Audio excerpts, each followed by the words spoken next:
Hello, my name's Andrew Brooks. Welcome to my YouTube channel. This video I've called Wilburys on Wilburys. What the heck does that mean?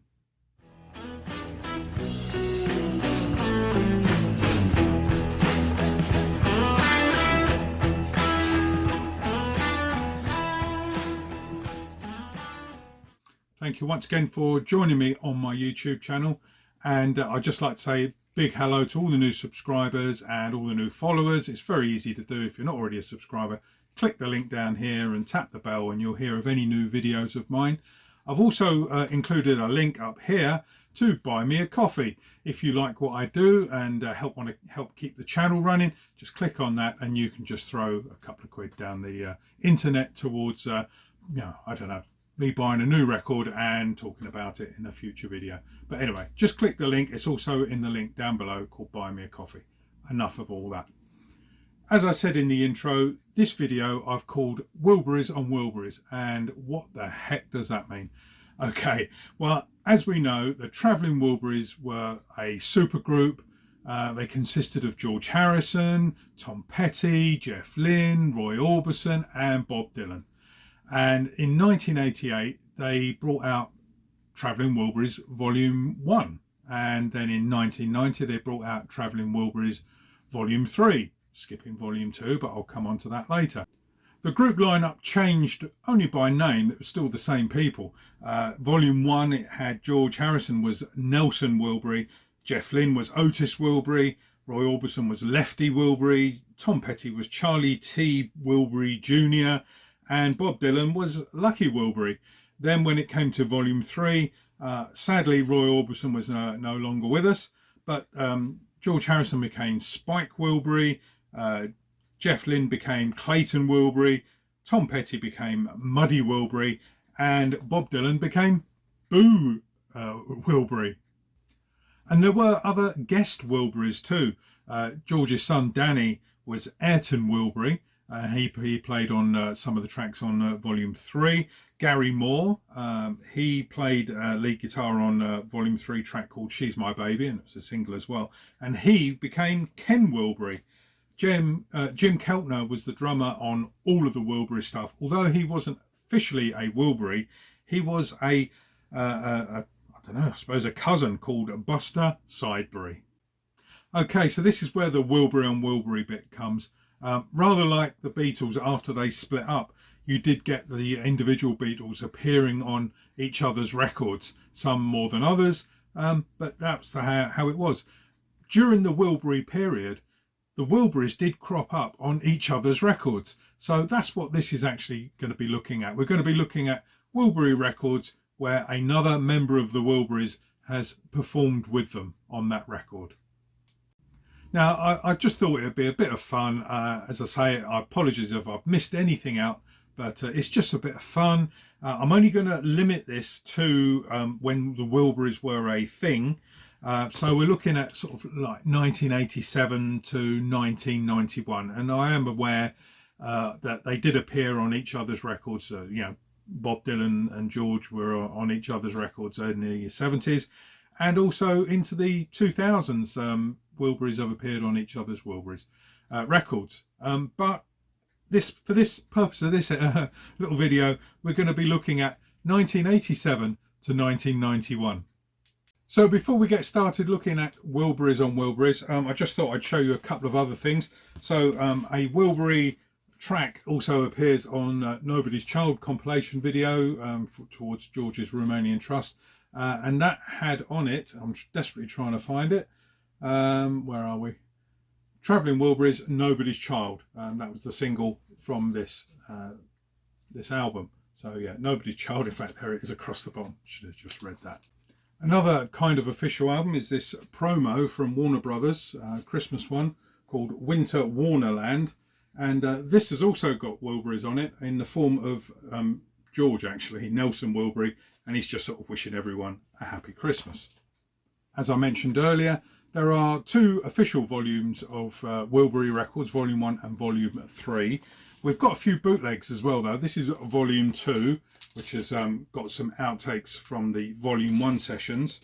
And this is Volume 4, which has got some outtakes from the Volume 3 sessions, plus a couple of extra little bits on there as well, which didn't appear until a box set. And in fact, this is the box set here, the Traveling Wilburys collection, and it comes with a DVD, nice slipcase. I'm sure you've all seen this before. A few bonus tracks: Maxine, Like a Ship, Nobody's Child, and Runaway. As you can see there, and it comes with 2 CDs and a DVD featuring lots of Wilburyish stuff. Back in '88, where it all started, was of course with George Harrison's Cloud 9 album, and this has got Jeff Lynne co-producing it and also performing on some of the tracks, and it was all down to this album that we can thank the Wilburys, because it was George was in need of a studio to record some stuff, and Jeff Lynne suggested Tom Petty's got a studio. Went down to see Tom Petty, who then invited Roy Orbison, and Bob Dylan came down, and that's how the Wilburys started. In 1989, Roy Orbison recorded an album called Mystery Girl, and here it is here. This is probably the nearest you're going to get to another Wilburys album, along with probably the next Tom Petty album that I'm going to mention, but certainly Roy Orbison's Mystery Girl album. It's got all of the other Wilburys on it, apart from Bob Dylan. There's, you know, Jeff Lynne and George Harrison, Tom Petty. They all play on various tracks. As I said, this is probably the most Wilburyish album you're going to find. That isn't a Wilbury album. Nice gatefold sleeve, and they are all mentioned in the inner sleeve on the tracks, listing and lyrics. The next album, which features all of the Wilburys apart from Bob Dylan, appears on Tom Petty's Full Moon Fever, and here's a cassette of it. Oddly enough, I don't actually own a vinyl copy, so it's on my wants list, but I do have a cassette copy. How bizarre is that? I used to have lots of cassettes, I still do, but yeah, so that's the cassette copy, and this also features George Harrison on there, and Jeff Lynne, and Roy Orbison. They all perform on it, instruments and backing vocals and things. So yeah, Tom Petty's Full Moon Fever, definitely another Wilbury album. Also in 1989, we have a George Harrison single where Jeff Lynne also appears on it, and Tom Petty is a co-writer and also appears on it as well. And that single was this one called Cheer Down. Here's an alternate sleeve from Europe somewhere, but yeah, Cheer Down is yeah, almost a Wilbury single, if you just yeah, remember the omissions of Roy and Bob. But there we are.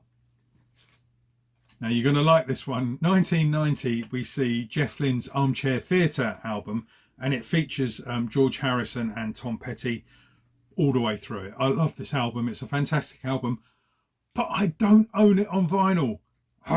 It's another one on my wants list. However, again, I do have it on cassette.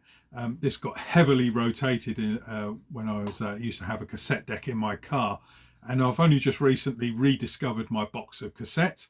Hence, I dug this copy out, but I am on the lookout for a vinyl copy as well. But they do fetch a fair old price these days. So yeah, Christmas is coming, and remember, buy me a coffee and I might be able to afford one. Yeah, so Armchair Theatre by Jeff Lynne, also nearly a Wilburys album, but it has got Wilburys on a Wilbury album. Also in 1990, we saw a Bob Dylan album called Under Red Sky, and this features George Harrison on it. He is the only Wilbury that appears on this particular Wilburys album. I don't have a copy of it in any format whatsoever.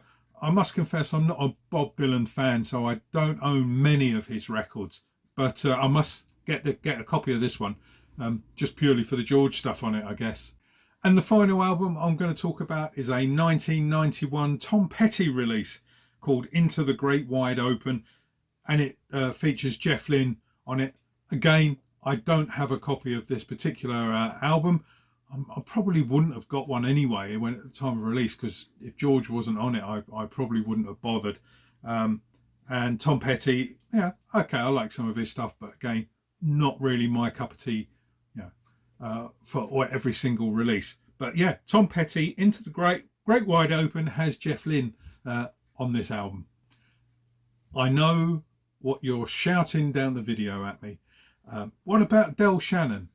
Well, Del Shannon's a bit of an odd one because he wasn't a full Wilbury, so to speak, and Wilburys did record a version of Del Shannon's Runaway, and I thought it was Del Shannon singing the lead on it, and I was going to include it in this video. Doing some research, including the liner notes of the Wilburys collection CD, Del does not sing on Runaway. It's Jeff Lynne singing it. So, as I say, I was going to include the Del Shannon album, Rock On, because it features Jeff Lynne, Tom Petty and George Harrison on it. And I thought, even if he's not a Wilbury by name, yeah, he was going to be on Runaway, which was a B-side of a single, a Wilbury single. But when I look into it, he doesn't actually appear on Runaway, and hence he's not really a Wilbury. Sorry, Del. Rest in peace. But yeah, that's probably another one I'm going to be on the lookout for. Del Shannon's album called Rock On. Well, that concludes my video. As I said, it was only going to be a short one anyway. But I'd like to hear all your comments. Leave them in the remarks down below for myself and everyone else to read. I do read every single one, and I do respond to the ones that I think need responding to. Wilburys are one of my favourite groups. I love Volume 1, probably better than Volume 3. But I just thought, for a bit of fun, let's look at some alternate Wilbury albums. Thank you very much for watching, and I'll see you next time.